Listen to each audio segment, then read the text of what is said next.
Hey family, MarshaunO back out here. So I want to come to you and talk to you today about 5 ways to prevent your relationship from failing. Yes, 5 ways to prevent your relationship from failing. But before I jump into that, I want to invite you guys to my Facebook groups, and so we can have more conversations offline, so you can have more access to me.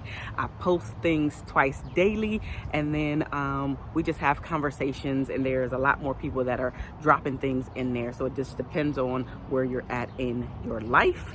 And so if you are a person that is single or you are dating, then join my Facebook group called Dating to Marriage. And if you're a person that's in a long-term relationship and or marriage, then join my Facebook group called Relationship Bootcamp 101. Let's continue the conversations off of line. You can ask me questions, have more access to me, join in the conversations that are put there as well. So check those out depending on which one you are in. Fill out the information and you will get right in. So now with that being said, let's go ahead and jump into 5 ways to make sure that your relationship is basically fail-proof.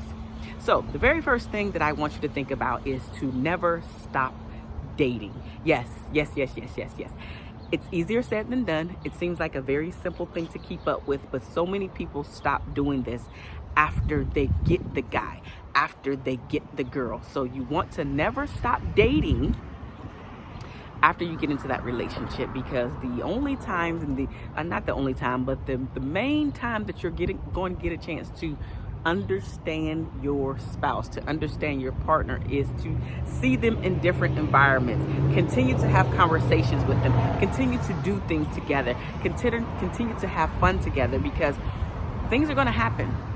Situations are going to occur, things that were not foreseen, and you don't want to let that crumble the foundation that you've already built or are starting to build in your relationship. So continue dating, continue the getting to know process, continue going out there, learning different things and doing different things together. Continue dating, continue having fun. The date nights are very important. I usually tell my clients, and I'm telling you, to try to schedule in at least one per week, where you literally say, this is date night. This is date night. It's a non-negotiable. I don't care what's going on. I might have to, switch some things around, but for the most part, this is date night, and this is what we're going to be doing. Or you guys can go back and forth on how you want to choose what the dates are going to actually be, because you do want to switch it up. You don't want it to always be the same thing. Could your date night be, let's just hang out on the couch and watch movies? Yes. Could your date night be literally going out for a night on the town dancing? Yes. It can be very simplistic. It could be running a bubble bath and just giving each other baths. Like, it can be some very simplistic things. Don't always think of date nights having to be where you have to spend money. So I just want to throw this in there also as a bonus. It is a cop-out. Yes, I said it. Let me come closer because I want you to understand what I'm saying. It is a cop-out for a guy, for a girl to say, we are not doing well. We are not dating one another because we don't have any money. There are so many things that you could be doing that are free. Look them up. Google the free things. I live here in San Diego, so I can Google free things to do here in San Diego this weekend. You can do that in your city as well. Free free museums. And so you can figure out when the dates are for your museums, if you have them in your town, when they're open. Here in San Diego, it's usually Tuesdays. So there are a plethora of free things that you can do. You can always have a picnic in the living room, okay? You can always have a picnic outside. You can always say, let's go people watch. Your dates could be anything. So it is a cop-out when you say we're not dating because we don't have any money. Don't make it about money. You want it to be about the quality time that you two are spending together, so you can have those deep conversations and you can actually see who this person is today when you don't have any money. So when you do get some money later on, you know that they are not there for you just because you now have money. You already know the type of person that they are. So don't let that hinder you or stop you from dating. Get creative, do some fun things, have a scavenger hunt, do whatever it is that you need to do to keep the fun going on. And make these dates work for your lifestyle. I recommend one per week, but maybe you can only do it one every other week or even once a month, but you still want the connections to happen, because that's when you're going to really talk about all of the things that that have been slipping your mind, or that have just been you just been forgetting because life keeps getting in the way.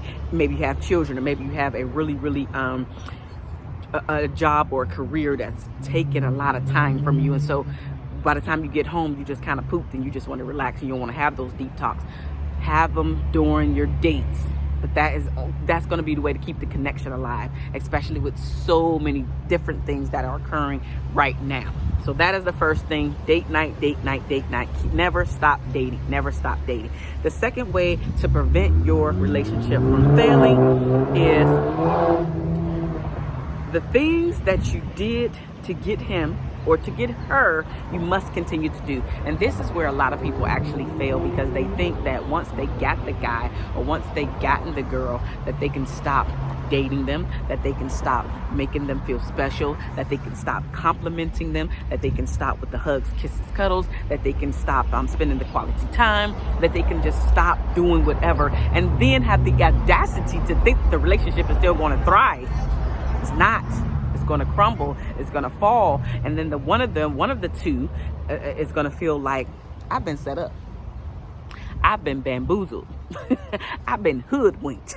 And so it's going to be a lot of those things that are going to be running through your partner's mind if you have basically did a bait and switch on them. How you got him or her, now you don't want to do none of that stuff no more. It's boring. It's stupid. Why would you ever think that I want to go go and watch sports with you when y'all were literally just dating? You was doing everything under the sun in order to make sure that he or she knew that you were into him or her, and that you wanted to be a part of their long term. Now all of a sudden you got him. Now you like, I already got him, so don't matter. Yeah, it do matter. It does matter. And so if your relationship is falling by the wayside, and you know that you have not been nurturing that relationship, this is probably one of the reasons why. Because all the stuff that you did to get him or her, you have now stopped doing them, but you still expect the relationship to thrive. It does not work that way, ladies. It does not work that way, gentlemen. Get it together. Let's tighten it up. The third way to prevent your relationship from failing is to never let your ego take over. No. That thing, EGO. Some people say edging God out.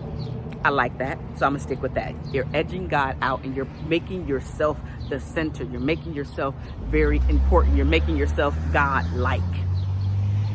That ego gets in the way and it takes over, and it actually tears down the relationship. It also makes people to stop saying, I'm sorry, which is one of the things that I firmly believe that so many relationships can actually be repaired from if you said, I'm sorry.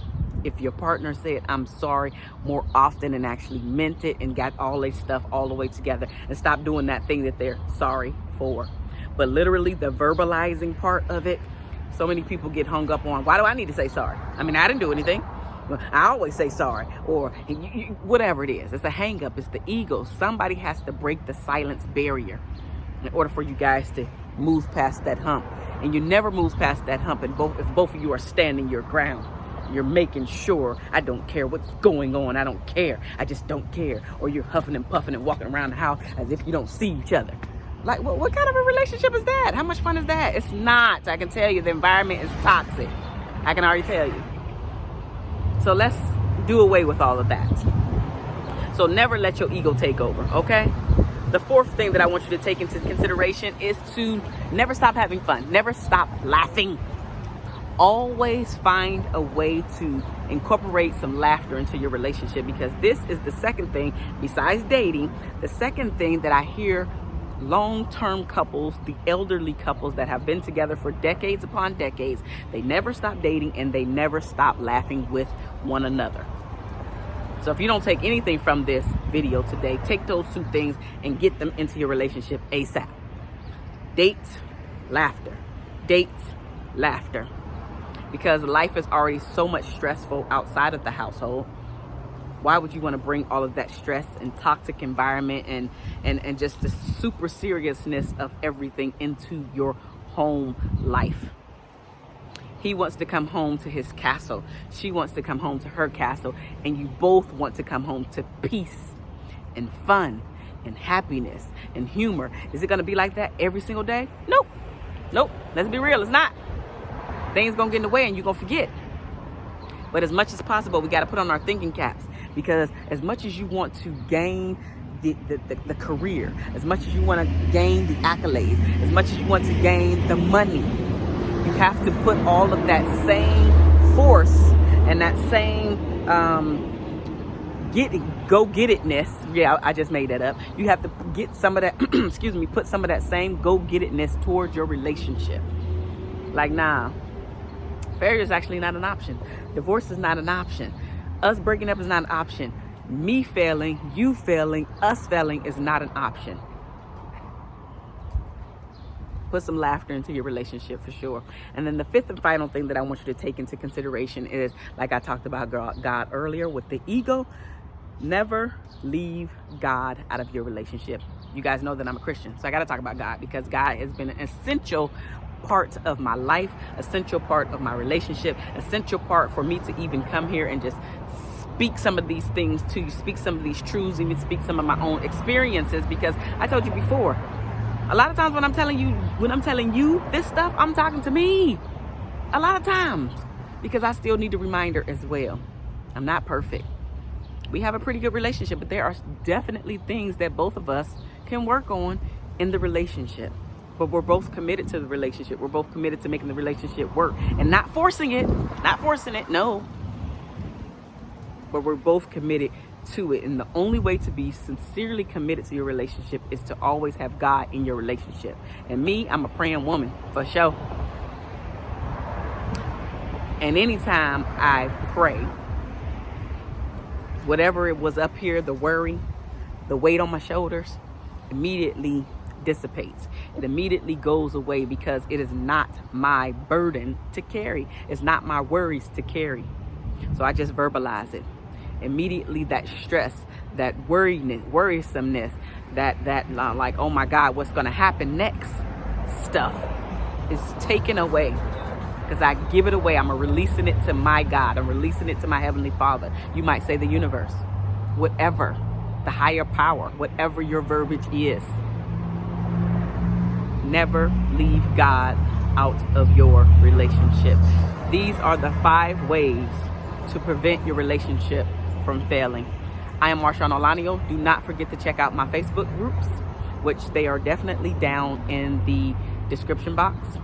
So check them out. If you have any video ideas or a question that you just want to ask me, hit me up. My email is also in the description box below. And I will see you guys in the next video. You take care of yourself, be blessed, be safe, and do not let this time, this crisis time, get you down. Do not let it get you down. Stay as productive as possible. We will get through this. You will get through this. Your family will get through this. I love you guys, and there's nothing that you can do about it. I will see you guys very, very soon. Bye now.